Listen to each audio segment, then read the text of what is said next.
예, 8월 24일 한겨레 브리핑입니다. 안녕하세요. 저는 한겨레 정치부 하호영 기자입니다. 월요일에 늘 함께하는 분입니다. 김한 기자 나오셨습니다. 네, 안녕하세요. 네, 강수영 변호사 오고 있고요. 네, 다시 이제 휴가철이 끝나고 예. 목동에서 네네네. 공도까지 오는데 이제 트래픽 잼이 있다. 그런 것 같아요. 네. 예. 가을은 오고 있습니다. 네, 뭐 오겠죠. 계절이 안 온 적은 한 번도 없으니까요. 예, 네. 제가 뭐 이렇게 늑대처럼 계절을 따져요. 더운데. 덥습니다. 네. 예. 어제도 에어컨 안 틀고는 못 자겠더라고요. 예, 좋습니다. 제 손에 오늘 아침에 나온 여론조사가 들려 있는데요. 그거 예. 잠깐 강수영 변호사 오기 전에 네. 속보로 좀 전해드리고 넘어가죠. 이재명 대통령의 국정 수행 지지율, 국정 수행 평가입니다. 국정 수행 지지율이 6주 연속 하락했고요. 최저치 경신했습니다. 사실은 이제 전문가들의 전망도 그렇고요. 이 전대에 참여한 모든 후보들도 그렇고 김인석 대표도 그렇고 전대가 끝나면 반등할 수 있을 것이다라는 이야기를 했습니다. 근데 반등을 못 하고 있네요. 여러 가지 이유가 있겠습니다만 어떤 이유로 보시나요? 지금 리얼미터는 부동산 정책, 조희대 대법원장 사태, 한미연합훈련 축소에 따른 안보 불안까지 이야기하고 있는데 대통령한테 유리한 이슈가 사실 이제 좀 형성이 안 되고 있죠. 그러니까 예를 들면 지난주에 있었던 조희대 재청 파문도 굉장히 돌발적인 것이었고 부동산 문제 관련해서도 어쨌든 용산공원 둘러싼 논란이 격해지면서 이게 부동산이 잘못 다루면 이 민주당보다 더 왼쪽에 있는 분들과 보수가 같이 빠져나가는 현상이 발생하는 이슈거든요. 맞습니다. 그러니까 부동산이 약간 지금 이제 그런 상황에 있고 반전을 못 시키고 있는 흐름이고 뭐 이제 그런 것들에서 어제 지난주에 한미 연합훈련이 갑자기 이제 취소되는데 취소는 될 수 있는데 그게 이제 미국과 우리의 어떤 커뮤니케이션 문제가 있는 게 아니냐. 이게 전통적인 이제 민주당 집권 시기에 한미동맹 불안론 이런 것들이 좀 자극이 되면서 고령층이 굉장히 많이 빠져나갔더라고요. 그러니까 그건 부동산과 역시 한미동맹 이런 문제라고 봐야겠죠. 그러니까 두 가지가 얹혀서 지금 빠지고 있는 상황이기 때문에 좀 상황은 좋지 않다. 그리고 사법 관련된 문제가 날 때마다 이게 이제 공소 취소랑 연결이 되면서 대통령 입장에서는 그러니까 예를 들면 이게 공소 취소와는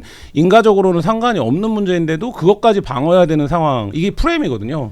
근데 이제 이 공소 취소 프레임이 작동을 하고 있는 거죠.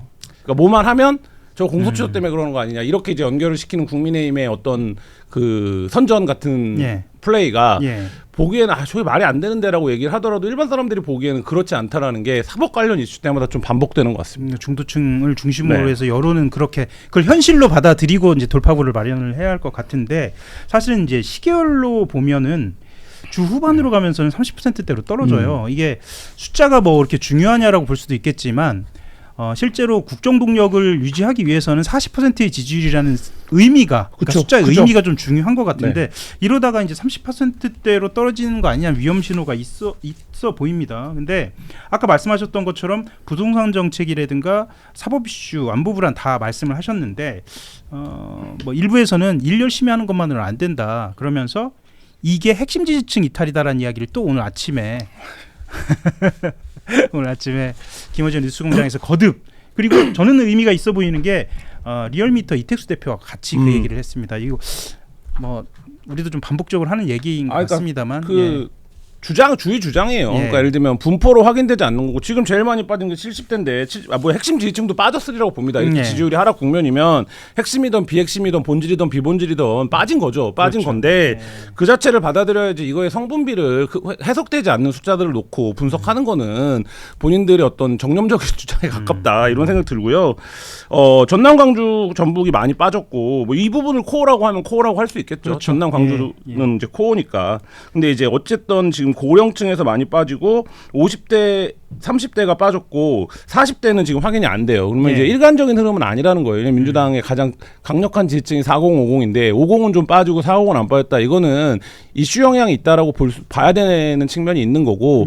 그리고 지금 전체적으로 보면 어쨌든 오차범위 아니기 때문에 추세적인 게 중요하다는 얘기는 하지만 리얼미터에서 한 2달 전에 높았을 때도 한 48이었어요. 그럼 이게 플러스 마이너스 4.4라고 잡으면 여전히 오차범위 안에 있는 거거든요. 표본수를 감안하면.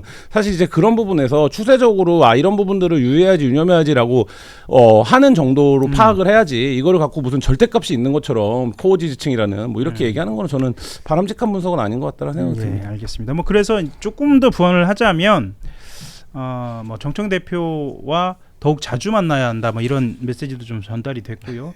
고지지 집이 빠지고 정청래 대표랑 자주 만나는 무슨 상관이 있어요? 글쎄요. 저도 이제 맥락 안에서는 네. 뭐 큰 틀에서 무슨 말인지 알겠다. 이 정도로는 좀 받아들여졌고 말씀하셨던 것처럼 현실적인 문제부터 좀 해결해 나가면서 해결할 수 있는 것부터 해결해 나가면서 가는 것이 우선인 것 같습니다. 김인석 대표도 크게는 그런 흐름 안에서 좀 지금 당정 간의 보폭을 맞춰가는 것 같은데요. 어제 오늘 사이에는 부동산 문제에 대해서 직접적으로 언급을 좀 하고 있습니다. 그러면서 비거주 1주택 사유 그것과 관련된 사유를 좀 폭넓게 인정을 해야 한다. 그러면서 부동산 세제 보완을 주문을 했는데 우리는 이제 부동산 전문가는 아니지만 그 김인석 당대표의 이런 그 부동산 정책의 큰 흐름이 지금까지 그러니까 지난 달 초 그러니까 이번 달 초부터 정부가 해왔던 그 흐름하고는 좀 다르잖아요. 예. 이거는 좀 어떻게 기본적으로 기본적으로 어쨌든 이 부분에 대한 이제 여론 전체 반응이 별로 좋지 않은 것이 확인되는 상황에서 당의 건의를 통해서 정부가 정책을 바꾸는 거는 기본적으로 방향 전환에서는 합리적인 선택이라고 보여지는데 이게 이제 문제는 막 일이 잘 돌아가고 잘할 때는 유연함이라고 설명이 그렇죠. 돼요. 예. 근데 일이 잘 안 돌아가는 것 같을 때는 불안함이에요. 그러니까 이 사이에 있는 거예요. 그러니까 예를 들면 한두 번 뭐 두 번도 저는 이제 많다라고 보는데 횟수가 쌓이는 것 자체가 문제라고 보긴 하는데 이제 한 번 정도는 당이 어쨌든 당 대표도 바뀌고 주도권을 잡고 이 부분에 대한 제안을 해서 어쨌든 여론을 수렴을 해서 정부의 정책 방향을 바꿨다가 되지만 이게 이제 잦아지거나 혹은 이와 관련된 혼선이 자꾸 노출되면 이게 뭔가 불안하다, 불확실하다 이렇게 전체적인 인상이 가버릴 수 있거든요. 왜냐하면 지금 이 부동산 세제 문제도 아직 현실에 영향을 미친 문제가 아니에요. 그냥 이게 이제 말하자면 미래형 문제인데 이 미래형 문제를 두고도 지금 이제 이러는데 만약에 현실에 직접 영향을 미치는 문제에서 이런 당정 간에 이런 식의 이제 말하자면 의견 차이가 발생할 경우에는 이게 뭔가 불확실하다. 정부가 일을 못한다. 이런 인상을 줄 수 있어요. 그래서 이제 앞으로라도 부동산 정책도 또 이제 발표를 할 텐데 당정 간의 협의라든지 그다음에 뭐 당정청 간의 이제 논의라든지 이런 거를 확실하게 수기를 해서 이후에 발표를 하면 이게 이제 말하자면 최종안이다. 예. 최종안은 없다. 이거를 확실히 해야 부동산 시장 결국에는 신호거든요. 그러니까 이게 좀 어려운 게 당장 지지율은 떨어지고 있고 가장 큰 문제는 부동산이라는 지적이 나오고 있는데 이거를 수기를 통해서 긴 기간을 가지고 확정적으로 발표하기까지의 어떤 어려움들이 좀 있어 보입니다. 그러면 지금 상황에서 김민석 그 대표 체제가 그러니까 지도부가 김민석 대표 포함해서요. 일주일이 지났습니다. 어쨌거나 지금 방금 말씀드린 부동산 문제 포함해서 어떻게 평가를 하고 계신지 뭐 그 얘기를 또 포함해 좀 듣고 싶어요. 유튜브 세상에 돼서 너무 평가가 빨라요.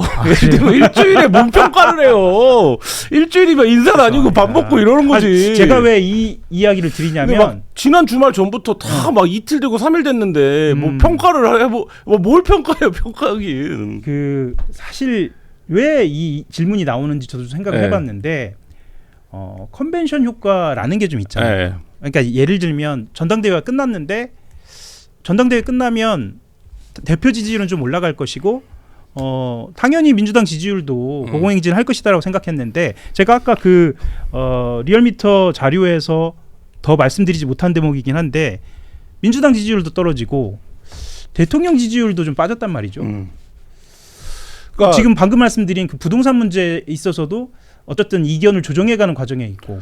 저는 비교적 뭐 가닥을 잡아가고 있다고는 보는데 일주일에 뭔가를 평가한다라는 거는 사실 뭐 유튜브니까 매일매일 실시간 방송을 해야 되니까 어쩔 수 없긴 한데 그렇네요. 뭔가를 평가할 만큼 누적되어 있는 뭐 어떤 게 없어요. 그냥 지금 한 거는 인선한 거고 당장에 있는 현안 이슈에 대해서 당대표로서의 반응들 내는 거고 오히려 뭐 TF 계속 만들고 이런 모습들은 긍정적으로 봐줘야겠죠. 실제 어떤 성과를 내느냐는 사후에 평가해야 될 일이겠지만 그런 차원이고 지금 그리고 생각해 보시면 어떤 당대표도 뽑힌 이후에 바로 전국을 뒤바꾼다든지 이런 이제 말하자면 당대표는 사실 없어요. 그거는 생각해 보면 대통령이 뽑힌 것도 아니니까. 그럼요. 그렇죠. 대통령이 딱 뽑히면 그 뽑힌 순간부터 가장 그 순간의 권력이 정점이 있기 때문에 최근에 한 10여 년 그렇긴 하는데 보면 당대표는 이준석 대표가 뽑혔을 때가 제일 이제 말하자면 여론 반향이 셌죠. 왜냐하면 그거는 기존의 보수의 어떤 서사나 보수의 문법을 완전히 뒤엎는 선택을 한 거기 때문에 이준석 대표가 뽑혔을 때 컨벤션이 굉장히 셌고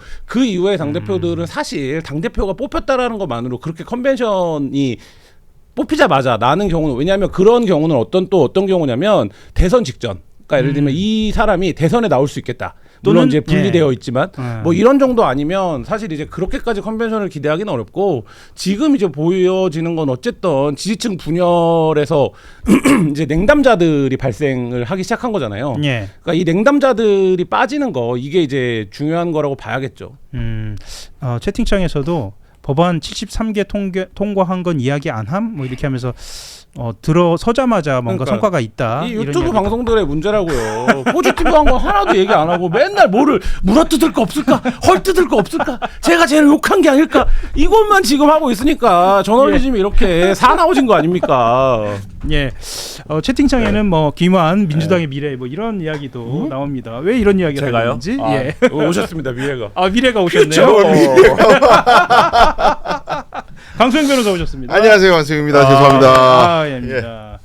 그 김한 기자하고 어떤 이야기까지 나눴냐면요. 오늘 그 리얼미터 이재명 대통령 국정수행평가 지지 이 국정수행평가와 관련돼서 6주째 하락 이어서 사상 최저다 이 말씀 드리면서 이거 왜 그럴까 돌파구는 없을까 뭐 이 정도 이야기를 하고 다음 주에 넘어갔는데 혹시 이 주제에 대해서 좀 잠깐 말씀을 듣고 넘어갈까요? 근데 이거는 뭐 국민들이 아직까지도 이 전당대회 국면에서 민주당이 뉴스를 완전히 잠식했잖아요.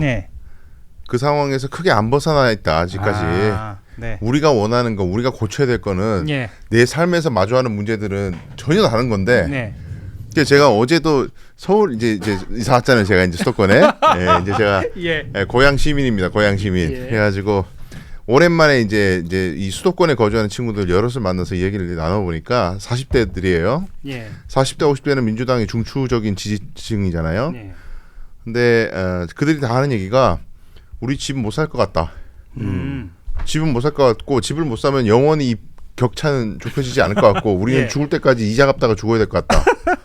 그거 되게 심각해요. 지금 이 얘기가. 그러니까 내 지금 살일같이 되어 있는 문제들, 우리 직장에서의 문제, 뭐 고용 안정 문제든, 뭐 청년 문제든, 뭐 육아에서 어려움이든, 뭐 이 모든 것들이 삶의 피부에 와닿는 문제들이 아직까지 변화가 없는데 정권이 출범했는데 시간이 지났는데 변화는 아직까지 없는데 기다리고 있는 거예요. 마음이 열심히 하시니까 대통령께서 뭔가 변화가 있을 거야라는 기대가 있었는데 지금은 그 문제는 그대로 계속 유지되고 있는 반면 민주당은 아직까지도 힘싸움하고 있는 것 같으니까 짜증 나는 거예요. 그러니 이거 이제 짜증을 넘어서서 이제 기대가 없어지는 거죠. 잘할 것 같지가 않은데 우리 문제가 해결이 안 될 수도 있겠는 걸. 대통령이 바뀌면 뭔가 싹 다 바뀔 줄 알았는데 그게 아닐 수도 있겠는 걸. 그게 지금 이제 저는 근본적인 지지율 하락의 원인이라고 봐요. 원래 그 댄스 가수들이 이렇게 춤을 추면서 이 노래하기가 좀 쉽지 않잖아요. 제가 좀 무리하게 질문을 드렸는지 공기 반 소리 반 논평이 나왔네요. 아닙니다. 숨 좀 돌리시고. 그 다음에 저희들이 이제 이야기로 넘어온 것이 지금 김민석 당대표와 관련된 이야기입니다. 그래서 김한 기자는 일주일인데 지금 평가는 좀 성급하다 이런 말씀도 주시면서 동시에 얘기한 게 TF들이 좀 많이 등장했다. 좀 긍정적인 면도 좀 보자 이런 말씀하셨는데 사실 언론에서는 그 TF 중에 가장 주목하고 있는 TF가 민주당 TF, 민주당 TV, 민주당 TV TF예요. 이것도 이제 유튜브적 현상이죠. 유튜브적 현상이다. 그래서 민주당 TV TF가 원래 그 채널이 한 40만 명 있는 채널이잖아요. 근데 이거를 쌍방향 소통 채널로 간다. 뭐 이렇게 이야기는 했는데 뭐 이게 잘 거기 막 이름도 들어가 있던데 하호영 기자. 아침에 거기 가나 보더라고. 역시 익산의 아들. 역시 실세였어. 익산의 아들은 그게 왜 들어가 있죠 이름이? 익산의 아들이니까 이제 간다. 거기 제 이름도 있던데요. 진행자요. 급이 달라요. 누가 봐도 AI로 돌린 느낌이. 뭐 연락 온 적도 없고 하던 일 열심히 해야죠. 시간이 겹치기 그게 시간 안 겹치면 간다. 예? 시간 안 겹치면 간다. 아 역시 야심의 남자. 야심의 남자네. 네. 그렇게 준비되지 않은 질문을 하시면 제가 당하고 응원합니다. 예. 예, 시간 안 겹쳐도 업무에 지장이 되면 제가 갈 수가 없죠. 갑자기 머릿속 하얘졌는데 그 쌍방향 소통 채널로 간다고 했는데 잘 될지 모르겠네요. 뭐 그게 평가가 여러 가지가 있습니다. 이렇게 1에서부터 100까지의 의견들이 있는 것 같은데 예를 들면 100부터 말할게요. 네. 김어준과 매불쇼를 겨냥해서 하는 거면 실패할 겁니다. 그러니까 그렇게는 성공할 수 없어요. 이거는 기본적으로 두 가지 속성이 문제인데 하나는 어쨌든 저널리즘적 속성을 띠기가 어려워요. 당 TV이기 때문에 저널리즘 속성을 띠지 못한다라는 건 여러분 뭐 유튜브가 무슨 저널리즘이냐 유튜브에서 맨날 희덕거리고 시시껄껄한 얘기 나고 편이나 주고 이런다라고 얘기를 하지만 그럼에도 불구하고 언론적 성격은 어떤 거냐면 비판할 때는 비판도 하고 문제를 나눠서 이해하고 뭐 균형과 뭐 이런 것도 감안해야 되고 뭐 이런 건데 여러분들도 아닌 척하지만 그 수용의 감각이 탑재되어 있어요. 모든 사람들이 이 미디어를 바라볼 때. 근데 당에서 직접 운영하는 거는 그거를 갖기가 어렵잖아요. 그러면 이제 열광적으로 그 당을 지지하는 사람들 외에는 사실 이제 층을 넓히기가 어렵다라는 거고 두 번째 문제는 사람들이 가 예를 들면 볼만하게 만들 수 있을 거냐의 부분인데 이러면 비용과 재원과 뭐 에너지가 상당 부분 들어가야 되는데 그게 가능한 것이냐. 예를 들면 다른 채널들은 다 비즈니스 모델이에요. 예를 들면 가장 자기가 먹고 사는 거예요 이걸로. 근데 민주당 TV는 그럴 것 같지는 않은 거잖아요. 그러면 이제 그런 면에서 보면 가능하겠냐 이거의 문제 하나 있고 근데 이제 낮은 수위에서 보면 지금보다 훨씬 더 민주당 의원들이 단독이나 이런 걸 하는 경우가 꽤 많아졌습니다. 지금 이제 맞아요. 미디어가 다변화되면서 그래서 뭐 예를 들면 언론과 의원이 단독 경쟁을 벌이기도 해요. 그러니까 지난주만 보더라도 목소리가 안 나와. 지난주만 보더라도 윤건영 의원이 그 국정원 관련해서 여러 굵직한 걸 했는데 언론에 많이 보도가 안 됐어요. 왜? 특정 채널에 나가서 그 얘기를 하니까 언론이 그걸 받기가 어려운 거예요.